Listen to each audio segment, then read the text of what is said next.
오늘 우리에게 주시는 하나님의 말씀은 에스겔 4장 말씀입니다.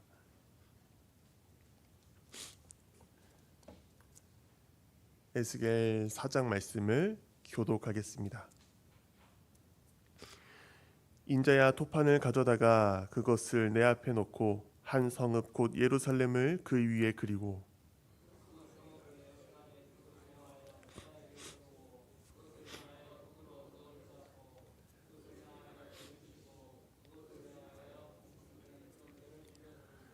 또 철판을 가져다가 너와 성읍 사이에 두어 철벽을 삼고 성을 포위하는 것처럼 애워싸라. 이것이 이스라엘 족속에게 징조가 되리라.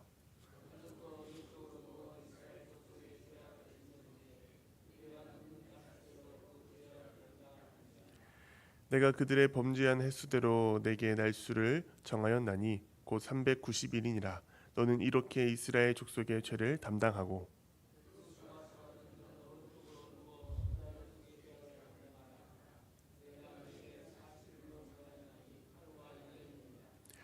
너는 또 내 얼굴을 애워싸인 예루살렘 쪽으로 향하고 팔을 걷어 올리고 예언하라.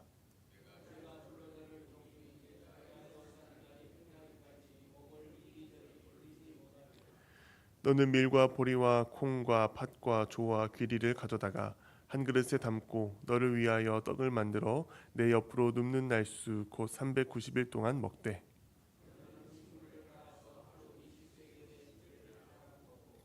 물도 6분의 1 흰씩 되어서 때를 따라 마시라.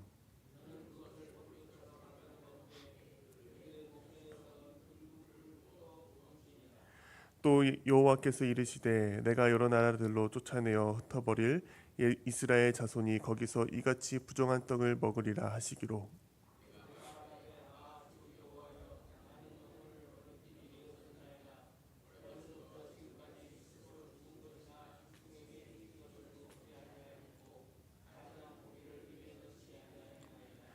여호와께서 내게 이르시되 보라 쇠똥으로 인분을 대신하기를 허락하노니 너는 그것으로 떡을 구울지니라.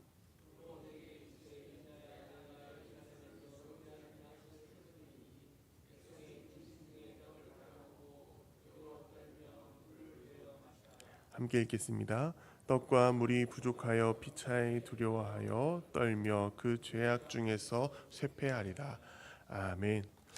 오늘 우리에게 주시는 에스겔 4장 말씀이 오늘 하루를 살아가는 우리에게 힘과 능력이 되며 생명 양식이 되기를 간절히 소망합니다.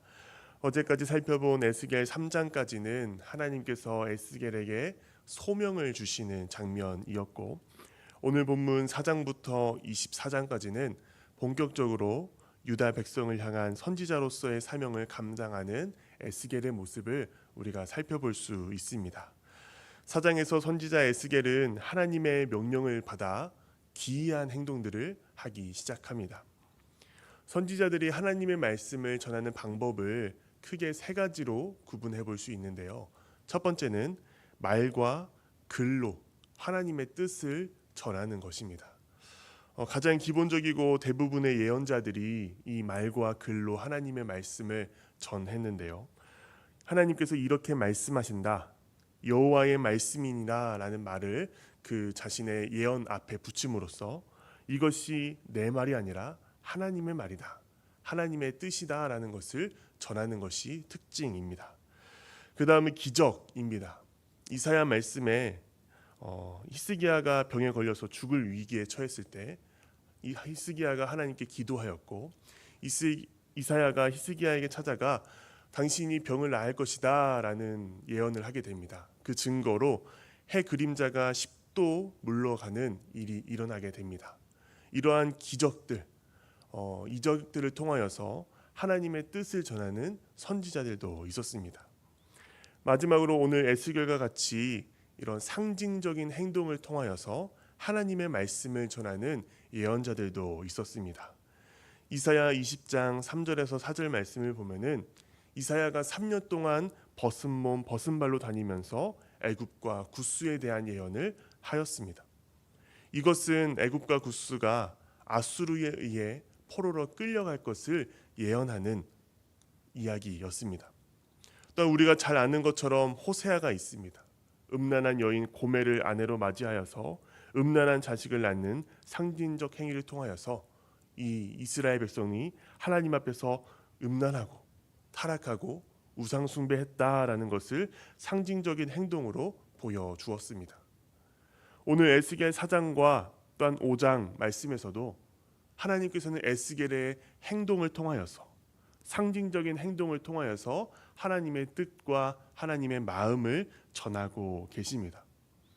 오늘 에스겔 4장 말씀에서 하나님께서 우리에게 들려주시는 그 말씀은 세 가지로 나눠볼 수 있습니다. 1절부터 3절, 이곳은요, 바벨론이 예루살렘을 포위할 것이고 예루살렘을 공격할 것이다 라는 상징적 행동을 통하여 하나님의 마음을 우리에게 들려주고 있습니다. 또한 4절부터 8절은 포로 기간에 대한 상징적 행동들을 우리에게 보여줍니다. 그리고 9절부터 17절은 예루살렘에 닥칠 기근에 대한 것들을 우리에게 들려주고 있는데요. 먼저 1절부터 3절 말씀에서 하나님께서는 에스겔에게 흙 벽돌을 가지고 오라 라고 말씀을 하십니다. 그리고 그 벽돌 위에 예루살렘 성을 그려라 라고 말씀하십니다. 이 당시 흙 벽돌은 건축 시에만 사용한 것이 아니라 그 위에 글을 쓰거나 아니면 그림을 그리는 용도로도 사용되었습니다.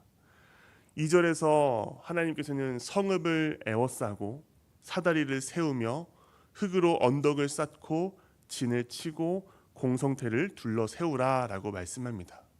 이 모습을 보면서 어떤 것이 생각나시나요? 군대가 성을 함락하기 위해서 철저하게 포위하고 공격 준비를 하는 모습을 우리는 깨달을 수 있습니다. 특히 흙으로 언덕을 쌓다라는 표현은 고대 전쟁에서 성을 공격할 때 자주 사용되었던 전술 중 하나입니다. 성벽에 접근하거나 그 위를 넘기 위해서 성벽만큼 흙 언덕을 쌓아서 그 언덕을 통하여 성에 침투하는 그런 전략이었습니다. 공성태라는 것은 성문을 부수기 위한 병기를 지칭하는 용어입니다. 그리고 또 3절 말씀을 보시면 하나님께서 철판을 가져다가 벽돌 위에 그린 예루살렘과 에스라 사이에 두라라고 명령을 하십니다. 이 행위는 두 가지 의미를 지닙니다. 이스라엘의 죄가 심각하기 때문에, 그 죄의 문제가 심각하였기 때문에 하나님과 이 예루살렘 사이가 가로막혀 있다. 백성들과 하나님 사이가 가로막혀 있다라는 것을 뜻하기도 하고요. 또한 바벨론의 군대가 강력하여서 남유다가 이 심판을 피할 수 없다라는 것을 뜻하기도 합니다. 이 행위는 철판으로 에스겔과 그리고 또 예루살렘을 막은 이 행위는 남유다의 타락과 심판의 엄중함을 우리에게 보여주는 말씀입니다. 4절부터 8절은 예루살렘이 멸망한 뒤에 포로가 된 백성들의 삶을 그의 몸짓을 통해 상징적으로 보여주고 있습니다. 하나님께서 에스겔에게 왼쪽으로 누우라 라고 말씀하십니다. 이 왼쪽으로 누운 것을 통하여서 이스라엘 족속의 죄악을 담당하겠다라고 말씀을 하시는데요. 왼쪽으로 누운 것이 왜 북이스라엘의 죄를 담당하게 되는 것일까요? 우리가 지금 생각하는 방향의 감각과 또 이 고대 이스라엘 사람들이 생각하는 그 방향이 조금은 달랐습니다. 이 고대 이스라엘에 살아가던 사람들은 그 방향의 기준이 동쪽이었습니다. 동쪽. 그래서 우리가 앞을 바라보고 있다라고 하면은 이스라엘 사람들은 내가 앞을 바라보는 곳은 그곳은 동쪽이다라고 생각을 하고 있다는 것이죠. 그래서 동쪽을 기준으로 그들은 방향을 설정을 했습니다. 그래서 동쪽을 바라보고 왼쪽은 북쪽이 되고 또 오른쪽은 남쪽이 된다라는 것이죠. 그래서 왼쪽으로 누우라라고 하는 것은 북쪽에 있는 이스라엘을 향한 하나님의 심판의 메시지를 나타내는 것입니다. 하나님께서는 에스겔의 눕는 날대로 그 죄의 결과에 대한 징계를 받을 것이다 라고 말씀을 하셨는데요. 5절에서 이스라엘의 죄악을 담당하기 위해서 390일을 누워 있어라 라고 말씀하십니다. 6절에서 그날이 찬 이후에 오른쪽 남유다의 죄악을 담당하게 하셨는데요. 40일을 정하셨다라고 합니다. 하나님께서는 이 하루를 1년으로 계산하셔서 이스라엘을 390년, 유다를 40년 동안 그 죄악을 감당하게 하셨습니다. 그런데 이 숫자가 어떤 의미인지 아직 제대로 합의가 되지 않았습니다. 왜냐하면은 어떤 여러 가지가 다 맞아 들어가기 때문입니다. 분열된 거는 이제 남유다와 북이스라엘이 분열된 건 930년이고 아수르에 점령된 건 722년이므로 북이스라엘의 390년이 잘 맞아 들어가지 않습니다. 어떤 사람들은 390년과 40년을 합해서 430년이 되므로 애굽에서 고난당했던 그 기간과 연관시켜서 즉 이방인에 의해서 받을 환난의 기간을 상징적으로 나타내는 것이다라고 말하기도 합니다. 어떤 학자들은 그 문자 그대로를 받아들여서 이스라엘 족속이 범죄한 390년은 BC 930년에 왕국이 분열한 때부터 북이스라엘이 멸망한 뒤 바벨론에서 돌아온 537년까지의 기간을 지칭한다라고 말하며 유다의 40년은 남왕국 유다가 멸망한 BC 586년부터 북이스라엘과 같이 본국으로 돌아온 537년까지 약 40년간의 기간을 가리킨다라고 주장을 하고 있습니다. 어떤 것이 정확한 계산인지는 알 수 없지만 그들의 죄에 의한 그들이 타락한 것에 의한 하나님의 심판이 그들에게 오랜 기간 동안 임하게 될 것임을 우리에게 들려주고 있는 말씀입니다. 7절로 넘어가면은 하나님께서 그에게 팔을 걷어올리라, 팔을 걷어올리고 예언하라라고 말씀하십니다. 이 말씀은 하나님의 말씀을 전할 때 열심을 다하여 전심을 다해서 팔을 걷어붙이고 예언을 진행해라라고 말씀하고 있는 것입니다. 9절부터 17절까지의 말씀은 포로 시기에 닥칠 기근을 상징적으로 우리에게 들려주고 있습니다. 바벨론의 3차 예루살렘 침공 당시에 포위된 예루살렘은 정말로 기근이 찾아왔습니다. 외부로부터 식량을 가져올 수 없었고 그 성 안에 기근이 겹치자 그들은 굶주림을 이기기 위해서 자녀들을 삶아먹는 비인간적인 행동까지 하게 되었습니다. 하나님은 9절부터 10절 말씀에서 여러 곡식들로 떡을 만들어 20세겔씩 달아서 시간을 정해 먹으라라고 말씀을 합니다. 20세겔은 약 228g 정도 되는 무게입니다. 그것은 얼마나 예루살렘이 기근이 심각했고 또한 먹을 것이 부족했는지를 우리에게 들려줍니다. 228g. 성인이 영양분을 섭취하기에는 너무나도 부족한 양이죠.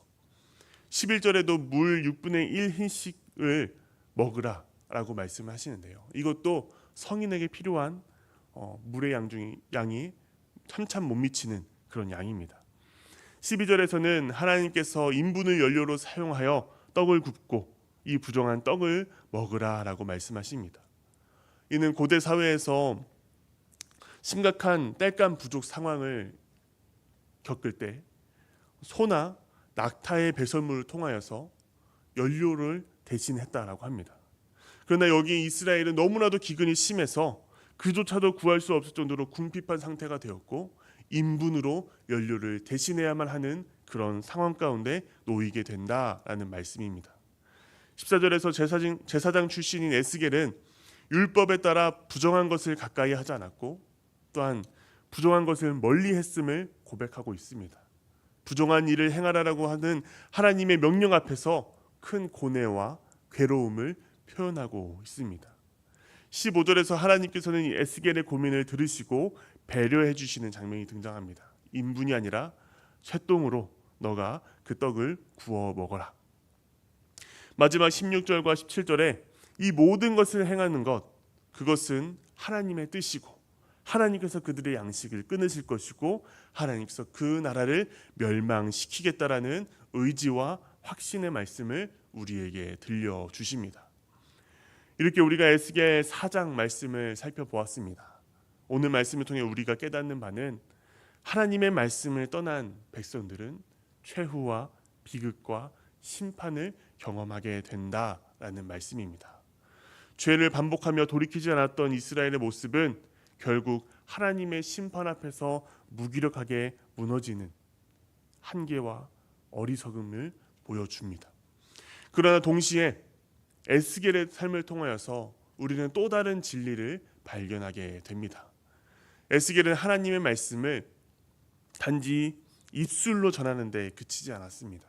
그는 자신의 몸, 시간, 감정, 또한 온 삶을 통하여서 하나님께 드리고 하나님의 말씀을 전하는 예언자였습니다.